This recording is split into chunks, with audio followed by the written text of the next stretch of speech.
bencana itu adalah urusan bersama. Dan keselamatan masyarakat itu hukum tertinggi. Jangankan waktu kita luangkan, nyawa pun kita serahkan. Mantap. BPBD juga jadi warna oranye Iya. bajunya. Karena kita pada saat penyelamatan ya, terutama di tempat yang gelap. Saya tidak Iya, bilang betul, malam, tapi di betul. tempat yang gelap, Betul. maka warna oranye itu. Halo Sobat SAR, kembali lagi di Rescue Case Banjarmasin dengan episode baru di tahun 2026. Dan kali ini episodenya spesial nih, karena ini pertama kalinya kita di podcast di atas air. Dan kali ini kita membawakan narasumber yang bajunya hampir-hampir mirip nih sama instansi kita. Di sebelah saya ada Kepala Pelaksana Badan Penanggulangan Bencana Daerah dari Kabupaten Tabalong. Selamat pagi Bapak. Selamat pagi. Selamat datang di podcastnya Kantor SAR Banjarmasin nih Pak. Ya. Mungkin Bapak bisa memperkenalkan diri kepada pemirsa. Baik, terima kasih. Mohon izin saya memperkenalkan diri. Nama saya Haris Fahroji, Kepala Pelaksana Badan Penanggulangan Bencana Daerah Kabupaten Tabalong, salah satu provinsi yang ada di salah satu kabupaten yang ada di Provinsi Kalimantan Selatan. Baik, Bapak Haris, ini pertama kalinya ya Pak, Bapak berada di kapalnya Basarnas Banjarmasin Pak. Iya, pertama kali. Gimana nih Pak rasanya naik kapal? Terus kita ini kan lagi sea trail nih Pak. Iya. Pak, luar biasa ini. Ini pengalaman ya yang sangat berharga bagi kami yang sudah difasilitasi oleh Kepala Kantor SAR Pak Banjarmasin dalam rangka pelaksanaan pengenalan trial ya. Siap. Pembinaan potensi SAR khususnya di water rescue, baik itu pengenalan peralatan maupun pengenalan teknik rescue. Nah, kami Badan Penanggulangan Bencana Daerah Kabupaten Tabalong, salah satu potensi SAR yang ada di Kalimantan Selatan, sangat bangga dan apresiasi juga memberikan penghargaan yang sebesar-besarnya kepada SAR Banjarmasin ya, sudah memfasilitasi kegiatan ini. Oke Pak, berarti kedatangan BPBD Kabupaten Tabalong ke sini untuk melaksanakan pelatihan potensi atau seperti apa nih Pak, kalau boleh tahu? Ya, kami melaksanakan pembinaan yang dilakukan oleh Kantor SAR Banjarmasin, ya, pembinaan terkait dengan water rescue. Water rescue. Nah, tadi sudah diperkenalkan nih water rescue-nya khusus di laut ya, Laut. kami ya, di kapal. Betul. Karena kami biasanya hanya ada di sungai dengan perahu yang kecil standar yang paling maksimal muatnya 12 orang. Kemudian kekuatan mesinnya juga paling maksimal 30 PK. Nah, hari ini luar biasa dengan kapal mungkin yang terbesar dipunyai Basarnas. Nah, kami harapkan ke depan apabila terjadi operasi SAR dan perlu keterlibatan kami juga bersedia karena sudah mendapat ilmu pengetahuan ya, kemudian mendapatkan pemahaman pengertian terkait dengan SAR yang ada di laut. Oke Bapak, saya mau nanya nih Pak, kan BPBD itu Badan Penanggulangan Bencana, tapi kok ikut operasi SAR Pak? Apa emang masuk ke tupoksinya atau bagaimana tuh Pak? Ya, kita memang salah satu institusi pemerintah yang diberi kewenangan dalam penanggulangan bencana. Nah, ada prinsip di dalam penanggulangan bencana bahwa bencana itu adalah urusan bersama dan keselamatan masyarakat itu hukum tertinggi. Dan karena ini urusan bersama, maka selama ada operasi kemanusiaan yang dilaksanakan, terpanggil tidak terpanggil, kami wajib terlibat. Oh, berarti di air tuh ikut ya Pak? Kalau Iya. misalnya di operasi SAR lain tuh juga ikut nggak? Iya, di darat. Jadi Ya. karena kewenangan diberikan oleh Undang-Undang Nomor 24 Tahun 2007, di situ ada 3 kewenangan yang tidak dimiliki oleh institusi lain. Yang pertama, koordinasi. Ya, kami bisa mengkoordinasikan semua stakeholder dalam baik itu instansi pemerintah yang di daerah maupun yang di pusat. Kemudian BPD diberi kewenangan komando. Komando. Ya, bisa memerintahkan institusi pemerintah lainnya ya dalam keadaan darurat. Yang ketiga adalah pelaksana. Jadi kami sebagai koordinator bisa, komando bisa, sebagai regulator bisa, sebagai eksekutor pun juga bisa. Nah, jadi kita semua apabila terjadi bencana di mana kewenangan kita, baik itu pada fase bencana, pada pra bencana, keadaan darurat maupun di pasca bencana, Di situ BPD berperan 3 tadi dengan melibatkan semua institusi pemerintah instrumen. Baik itu TNI, Polri, termasuk BRIMOB, termasuk Basarnas juga.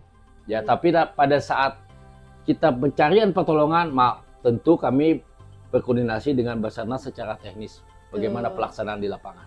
Berarti tupoksi utamanya dari BPBD itu fokus di bencana ya Pak ya? Iya.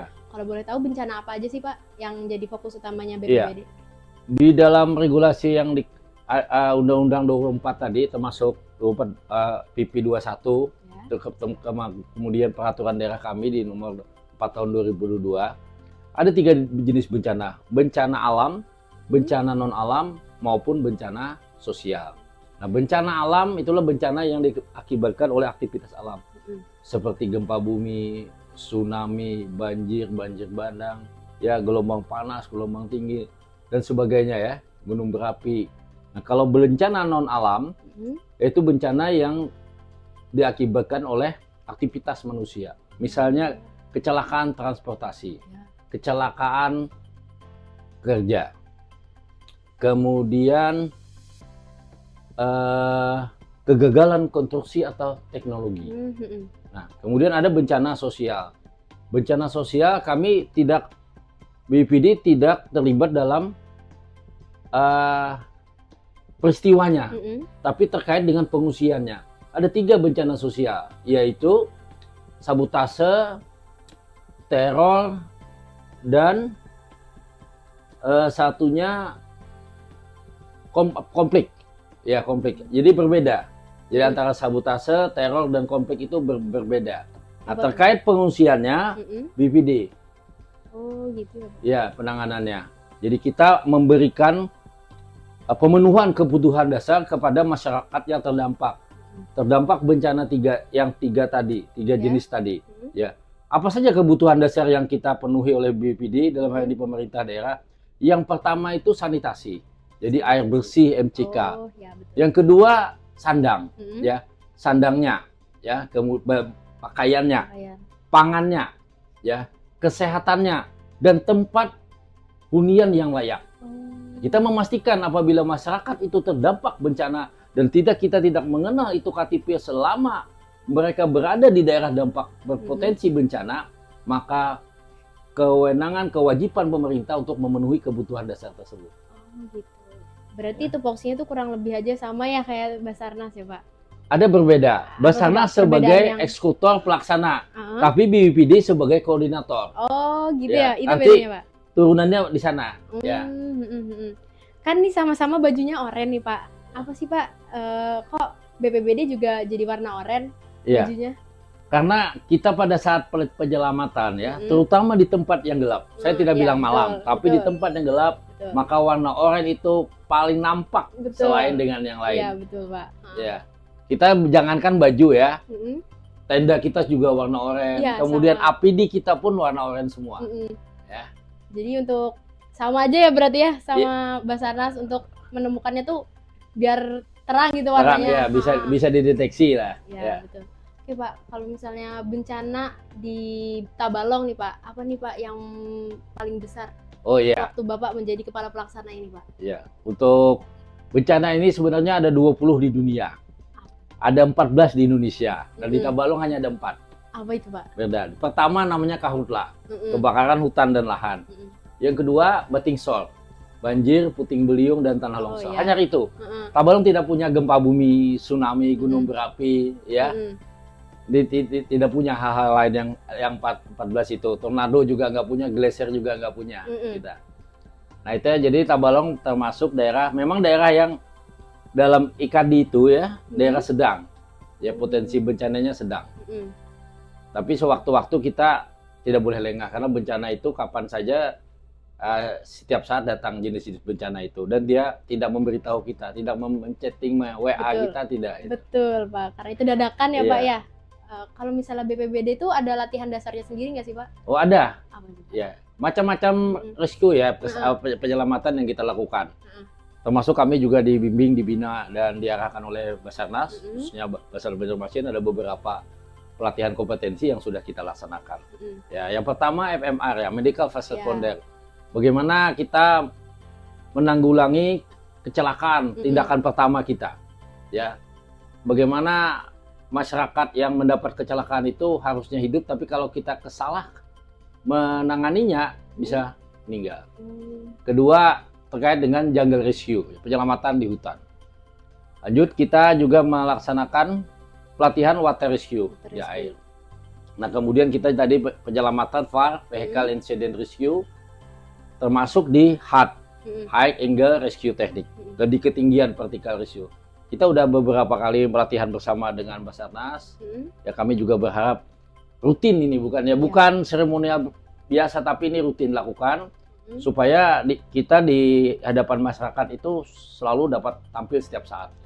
Mungkin nanti teman-teman saya yang CPNS mungkin bisa ikut ya Pak ya pelatihan potensi, karena mereka nih juga keren-keren Pak, skillnya mantep Pak. Oh iya, kita harapkan yang muda-muda ya. Bener, kalau saya semua rescue sudah saya lakukan, ya, termasuk menyelam, berenang, kemudian ascending, turun saya sendiri bisa.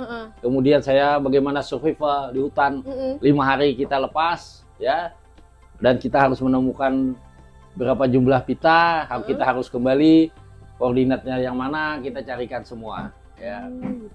Berarti latihannya sama ya Pak ya sama Basarnas? Sama latihannya, cuman ada kelebihan dari kami. Basarnas untuk karhutla kan tidak ada, sama backup. Nah, kami BPD tadi semua jenis-jenis bencana tadi pernah kami lakukan pelatihan.